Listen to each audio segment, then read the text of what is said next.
In the kiln field, we've come across a whacking great ditch, again, which lines up with the ditch that we found in year 1 and 2, through which kiln 2 cuts. They believe it's part, I say they, Britannia believe it's part of the droveway, which we know exists, that runs almost due north-south across the kiln field. It does show up so clearly now, so after the rain you can really see it in the trench. It just is so obvious, it's just sitting there.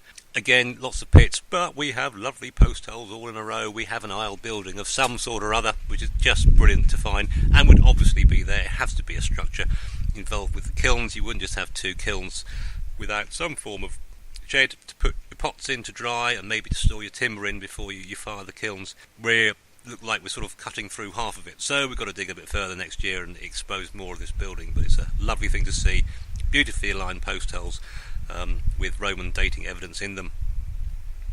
Otherwise, we have come across a medieval or post-med pit in the sort of southern central area of the kiln field, in which there's lots of bits of brick and all sorts of Roman, medieval and post-medieval bits and pieces coming out. The belief is that, as it was called the Black Boys' Field in those days, the Black Boy pub would have been growing grass for hay for horses from the coaching inn, but they've been dumping things on the field, and maybe there was a bit of a building nearby they broke down and have brought here and dumped. Again, we'll find more about that as we dig deeper. The eastern side of the kiln field is finds rich, and we've got a lot of digging to go there. It's going to take quite a lot of work, and what we haven't even got deep enough to see the features yet, but no doubt there'll be plenty of them.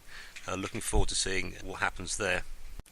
In the kitchen garden, we've dug a 5x5 metre trench. See what we can find going on in a very busy archaeological site.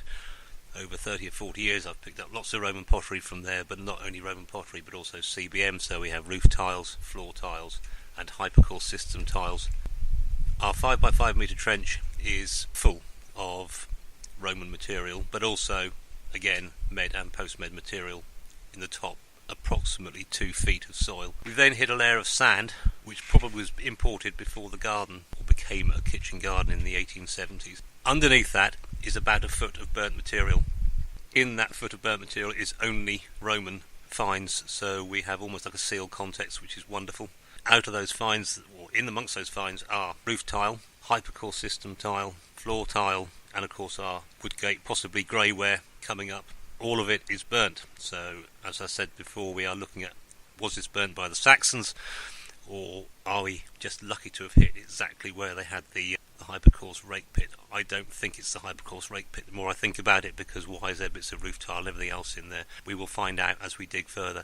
I don't know how much further down we've got to go. We haven't found the bottom yet, so it could be another 2 feet or more before we find the actual natural soil. This is why it's going to be such fun over the next 2 weeks to discover what is actually in there, and have we hit a villa or not. The evidence is there's one nearby if we aren't even on top of it, but the amount of roof tile and hypercore system tile does suggest there's a villa in close proximity to where we're digging.